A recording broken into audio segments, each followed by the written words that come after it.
everybody, it's Safi and Marco. Dish out on the movies. And guess what? We are actually doing a review of a movie today.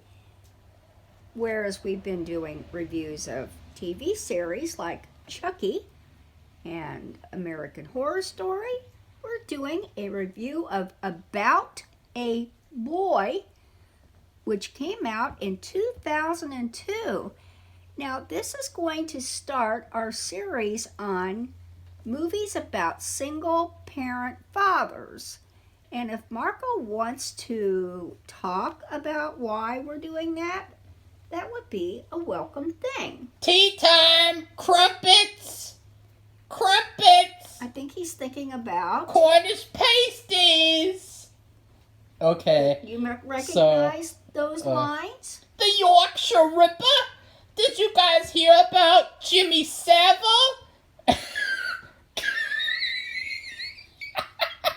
Oh, brother. I am summoning Jimmy Savile to come review this British movie. Okay, enough of that. So we're reviewing single dad movies because we thought that it would be a good idea to have all of our movie-themed weeks be connected somehow. And so Richard Thomas week, which I still have to finish editing and uploading the Stalking Laura commentary. It's just a bitch to edit commentaries. I'm sorry, but it really is. It's boring. I have to do something in the background. But Richard Thomas was connected to Vincent Price week, and from Richard Thomas week, Safi decided that it would be good to spring off of To Find My Son, which was our last Richard Thomas movie we reviewed, and that was all about a single dad once again, or a guy who wanted to be a single dad at the moment. So, Safi? Okay, well, the stars of this movie are Toni Collette, Rachel Weisz, Nicholas Hoult, who plays the boy. He's no longer a boy. Wait, Rachel White? Weisz. Okay. Weisz. Rachel Weisz? Weisz? I don't know. Weisz. She's married to the latest 007. And she played in The Mummy. How do you say her name, Rachel? And Hugh Grant. And this was deemed a romantic comedy drama film. Now, in the 90s, and this was 2002, Hugh Grant was known for his acting in this comedy later on, and before then, others like it. For example, Four Weddings and a Funeral. I never saw that. I think he was known for his ability to play a romantic lead to just about every prominent female actress during all these years. Frankly, I basically ignored all of them anyway. Nobody wants to see that. Well, some people did, or they wouldn't have made them. Chicks. Okay, so what? Chicks. It wasn't until last year that I saw... Suck. Okay, Marco.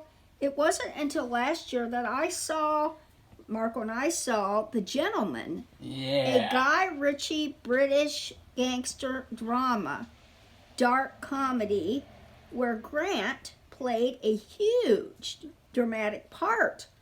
And I thought he was really good. He was the best. I was shocked. And we also saw him in Cloud Atlas, and Cloud Atlas is really good too.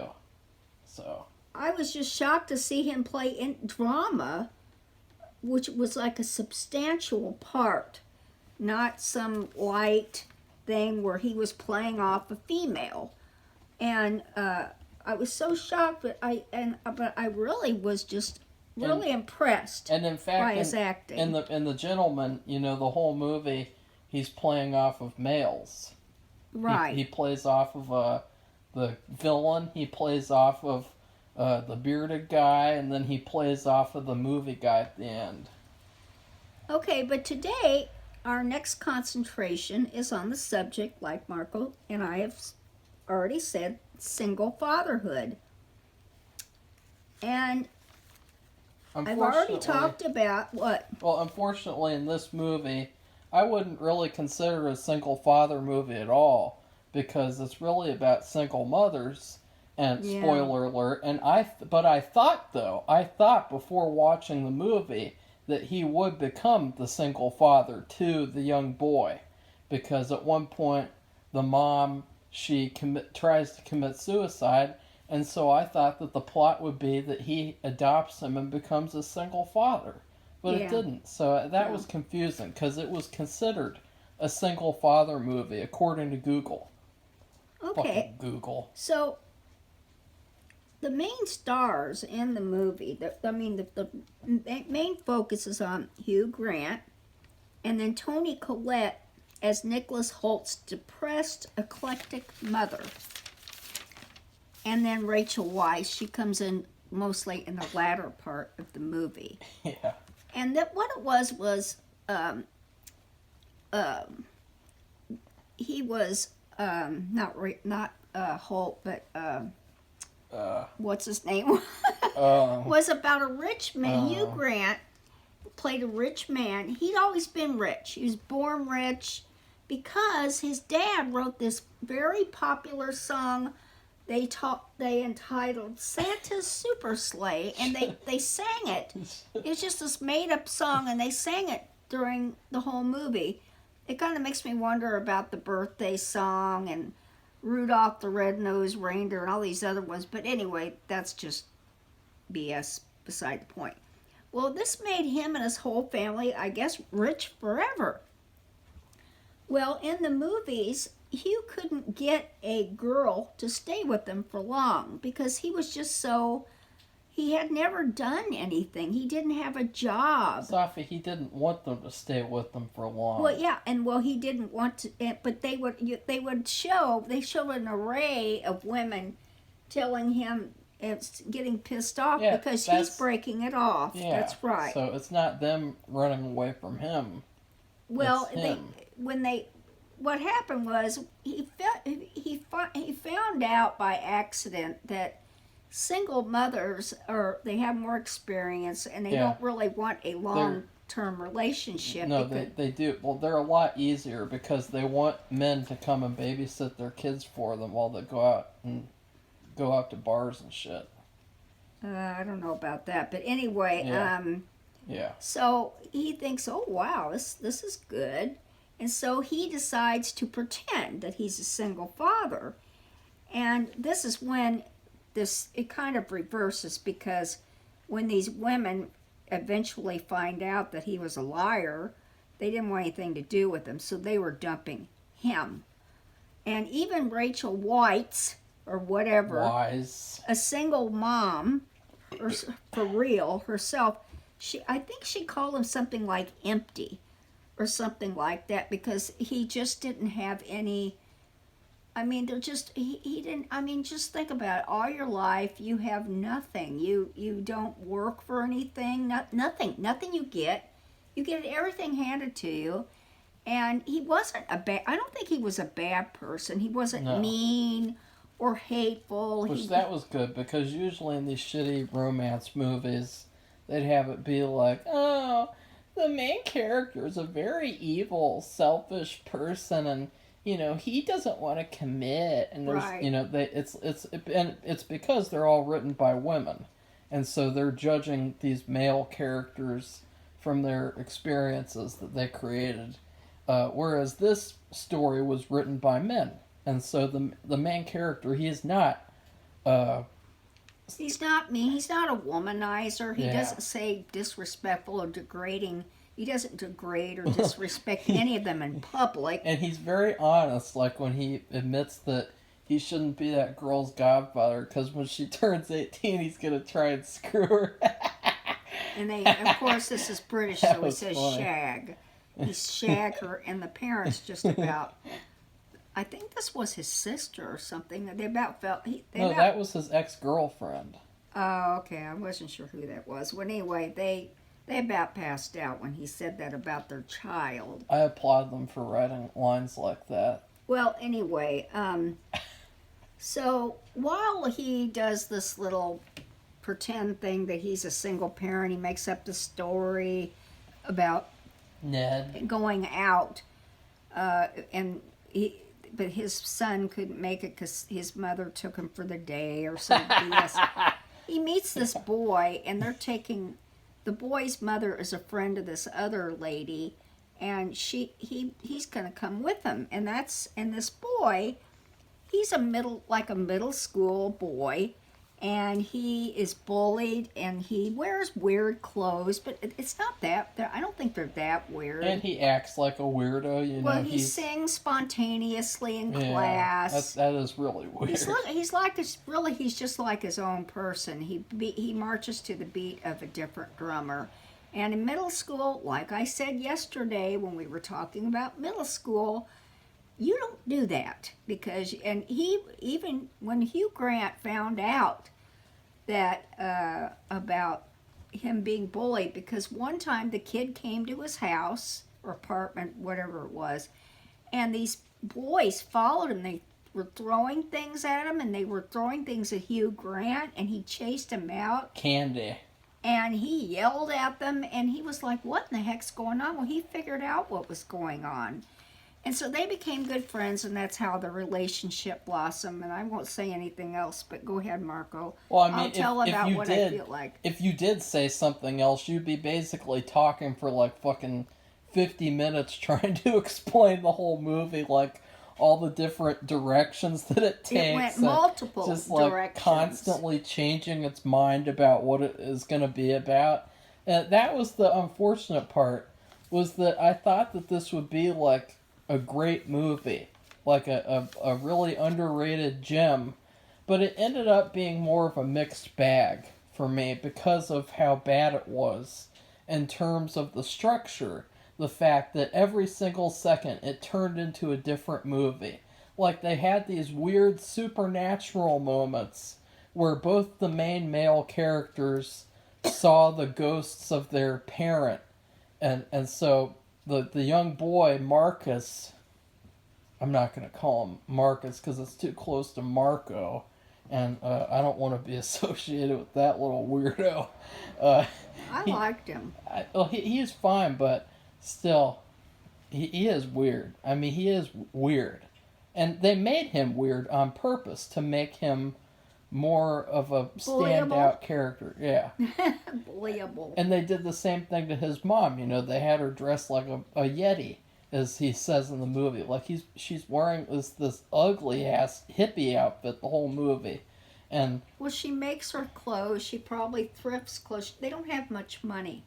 And the father, who was her husband, Safi, she didn't have to dress like a hippie. I don't. It was okay. She is a hippie. She's a vegan hippie. Yeah, she's vegan. And her husband was a hippie too. He was a real weirdo. Talk about being empty. He looked like a pedophile. He was the one who was empty. He looked like What did he get him for Christmas? He got him a pair of socks or something? Yeah. Yeah. Ugh. Gross. He's like one of the types who gave Cuties a 5 out of 5. And you gotta wonder, the boy obviously follows more of his mother's lead, although he doesn't attach the she has a very bad problem with depression. Yeah. And that was the serious part of the movie. If I had to be her, I would be depressed too. And she tries to kill herself by overdosing, and she comes pretty close. That's where we both thought what Marco said earlier, that somehow, because of the way it was entitled, that Hugh Grant would play his father, and that never. I was looking forward to that too. It doesn't work. That's going to be fantastic. But it actually turned out okay. I really liked it. But go ahead. It is a very enjoyable movie. There's a lot of fantastic, funny jokes. A lot of funny jokes. Quite a bit of it. Yeah. Which I thought that was nice. It was very pleasant. Because I've seen it 3 times now. So it's a good movie, but in terms of like what I wanted and what I expected, it's not, because it just keeps on changing directions. There's this part where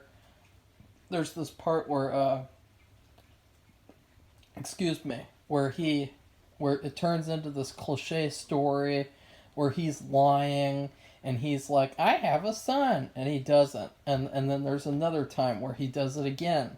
And then the movie turns into, oh, he wants Rachel Weisz. And then there's this part where the son wants him to date his mom. And then there's this part where the son has a crush on a girl, Nymphadora from fucking Harry Potter series. Remember her, Safi, from the Harry Potter? From Harry Potter. Remember the girl with the weird, colorful hair, and she said, I'm Nymphadora, or whatever the fuck she was? No, I don't remember that. But I thought she was good. I liked her. So you liked Nymphadora. I thought the boy was just, he had such a perfect attitude. He had a wonderful attitude. He just let this bullying just fly off of him. If only people, who get bullied, but he shouldn't have been bullied. But like I'm saying, he just let it fly off of him. And, but he did, if he wanted to, he could get really mad about it. And he did, because his mother had no idea. She was totally oblivious of suffering that he was getting because of his clothes and his hair. And his mom was awful. And she was trying to, and being vegan, he didn't, why was he having to be vegan too? Yeah.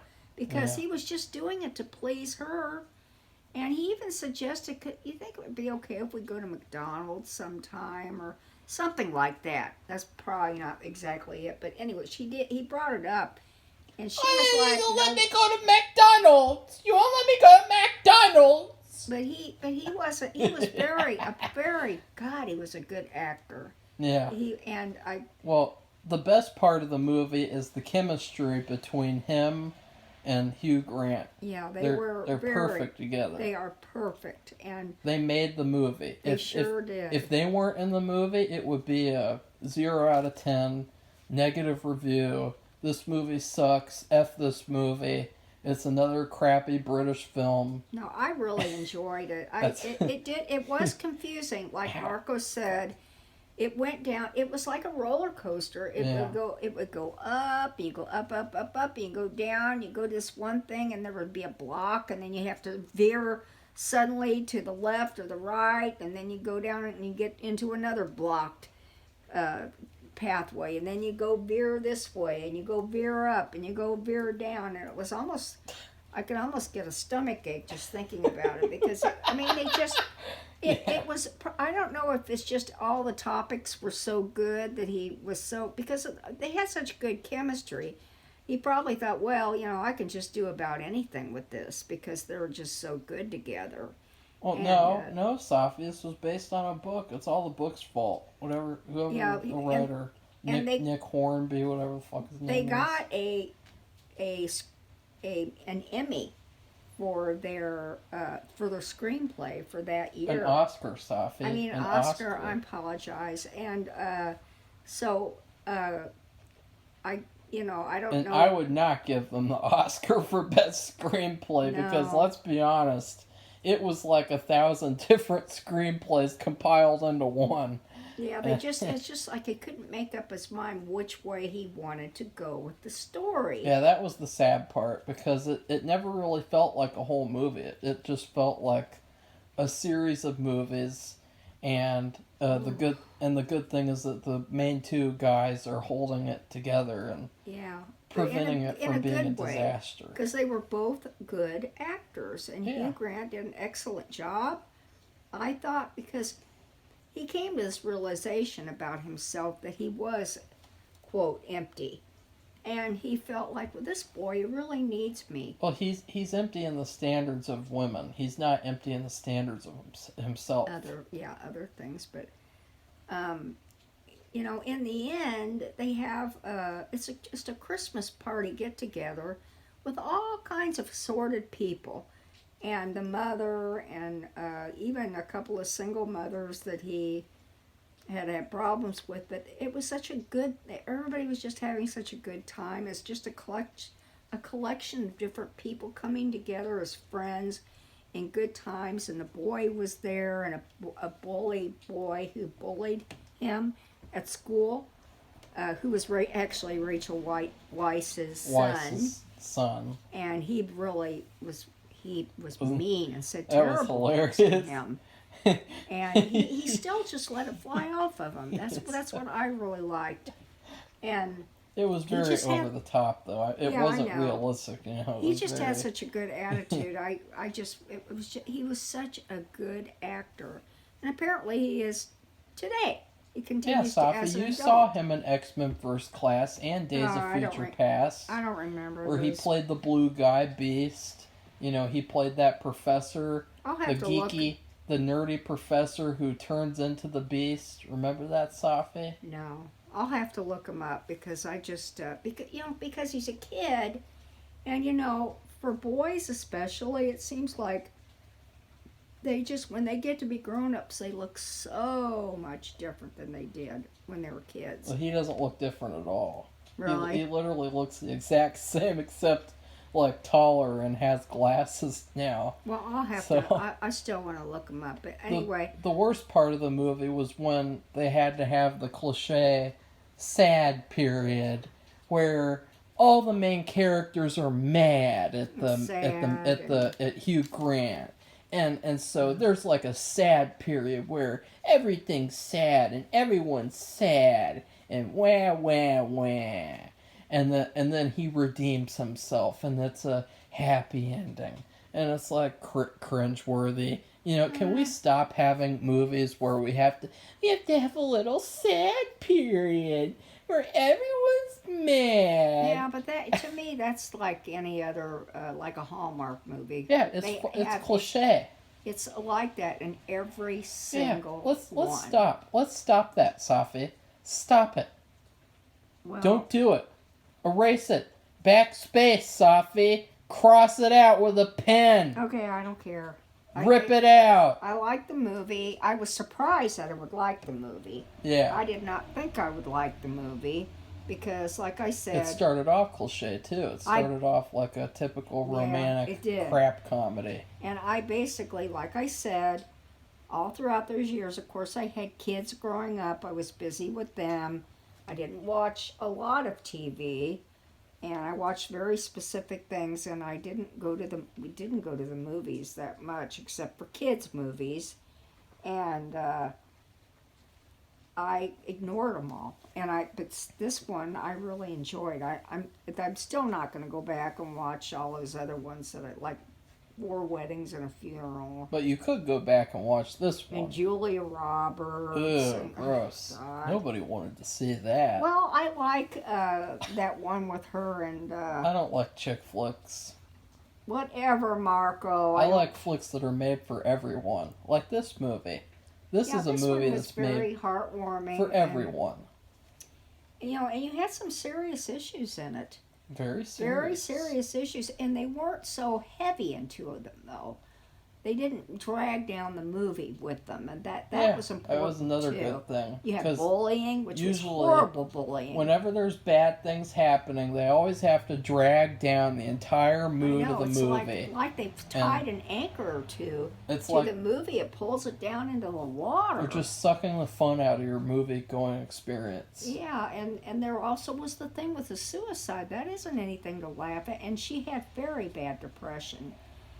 She was a single mother, and they could have taken her child away. Well, if I had to eat on a vegan diet, I would be suicidal Marco, stop. It's true. Nobody wants to eat like that. That's not true at all. I've seen plenty of van lifers on YouTube who are vegans, so be quiet.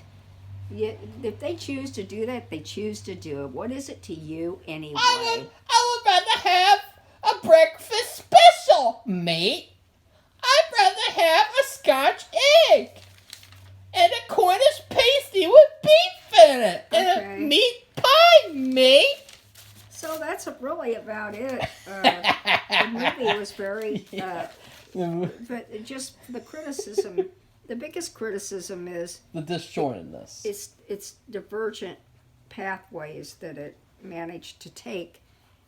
But it still turned out, I thought, really nice. Yeah, it was still just very like it. pleasant. You have a good feeling. And it's funny. So yeah, there's a lot of funny parts. It's a classic comedy. I wouldn't put it in my top 20, but I would put it like maybe in my top 50 comedies of all time. Well, I would watch it again, and I can't say that For any about movie. some of the things I've seen lately. Well, I don't think I'd ever. Any of the new release movies, you could just forget watching them again. Ugh. But I did like The Gentleman, and I did see that actually 2 more times after the initial time. Yeah, I've seen it like 3 or 4 more times, and I would say that that's better than this. I really loved that movie.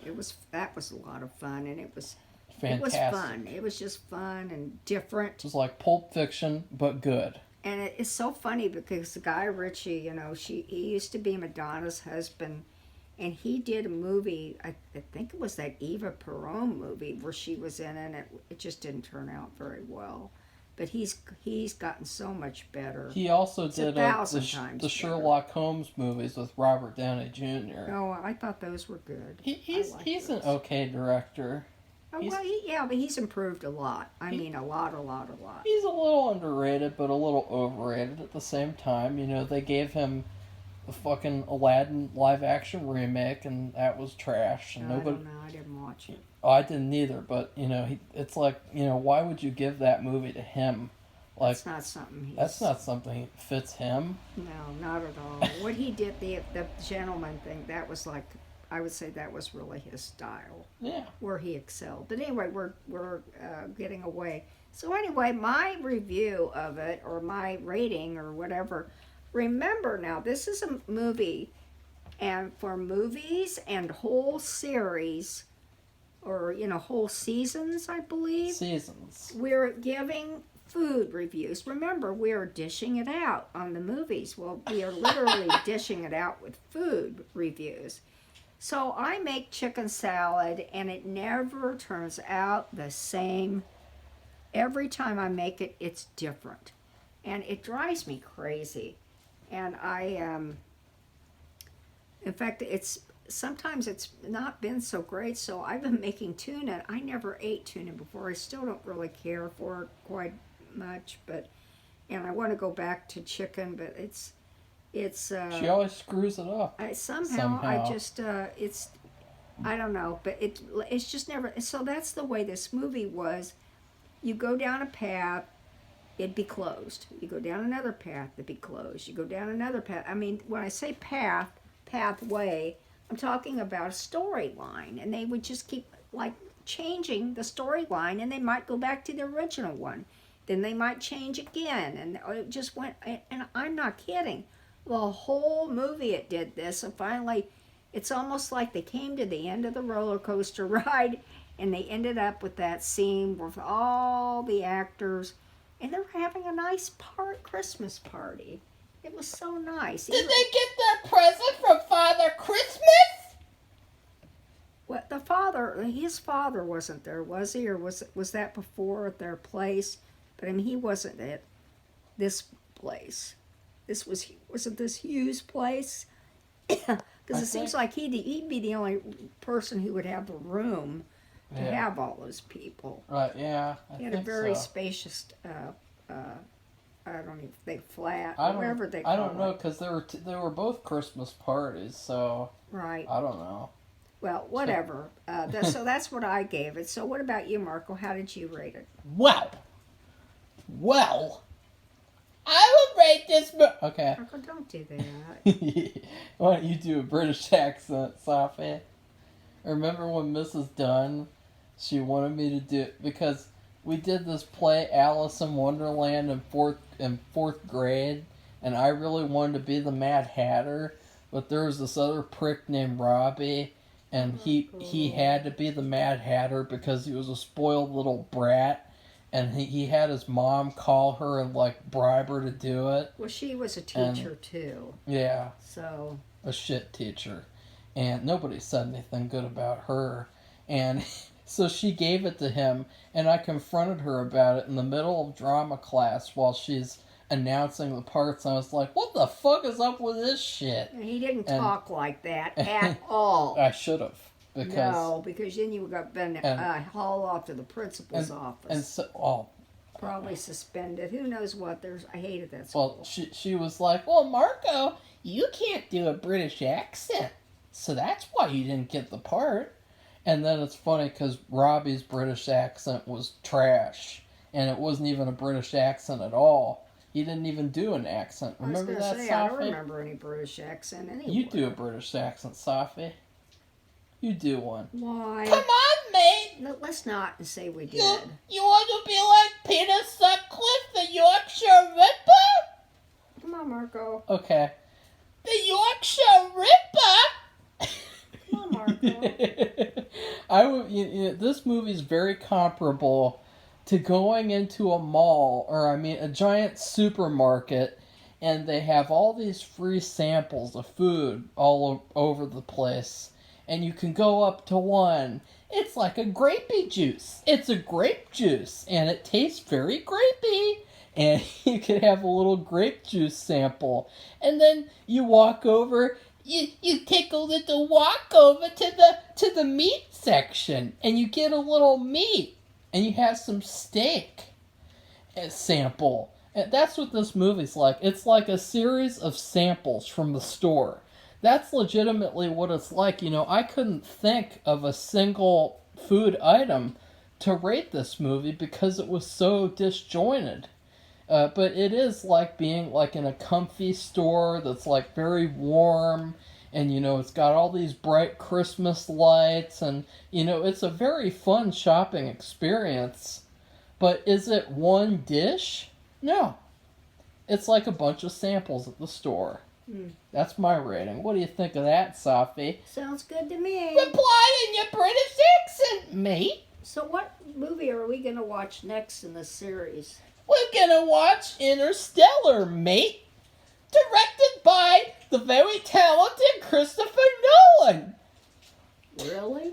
Yeah, Christopher Nolan's Interstellar, starring Matthew McConaughey.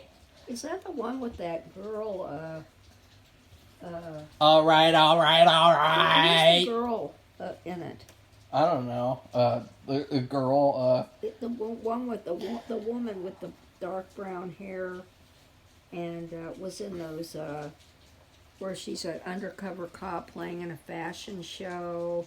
And she was in that bus movie. No, she's not. It's not Sandra Bullock. No, okay. I think Anne Hathaway's in it. Oh no! Yeah, nobody likes her. Yeah, I don't like Anne. Oh no! Really?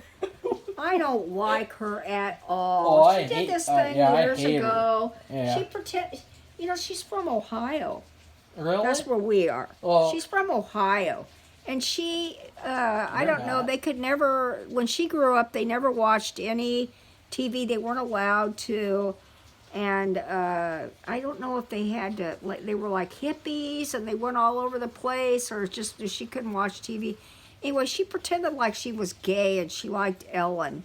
I don't know if you guys remember Anne this. Hathaway did?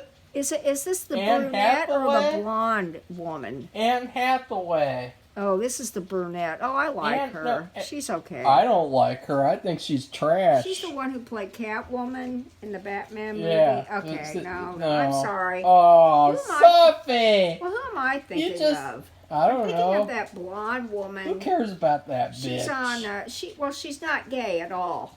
She was faking it to get publicity, and now she's in these movies, and I'm like, why? Well, Sophie, she's not that great. Sophie, you're gay for About a Boy, the movie. Marco, don't do that. Anyway, yeah, you are. Don't do that. You are. So no, I like Anne Hathaway. And Michael Caine. Michael Caine's in it. Fun fact: whenever I review a Michael Caine movie, the only rating that I give it is this movie better than Frenzy?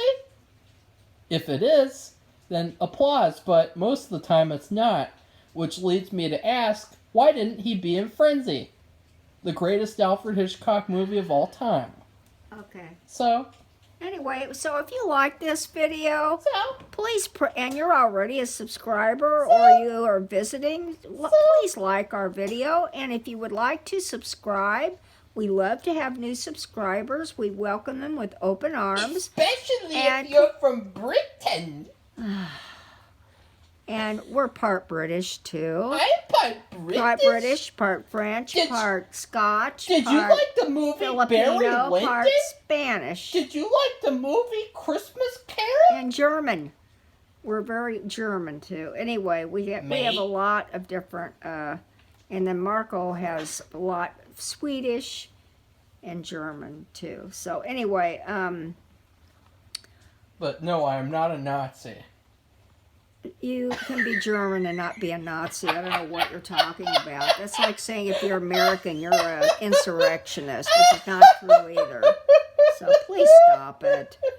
So anyway, if you have any comments, if you've seen this movie, let everybody know. And if you are interested in watching it, see if you can find it and try to find it, on a library site. Or find it on YouTube. Find it wherever you can. It's because I think you might enjoy it. Like we said, it might start off in the typical Hugh Grant romantic comedy, but not for long. It's very short. And then it goes on with all these different directions. You're like, and going around in circles. And then it finally settles on something because he settled on something. It's like he's come to this realization about himself, which means he's had a growth. Did it really settle at the end, Safi? I don't think so.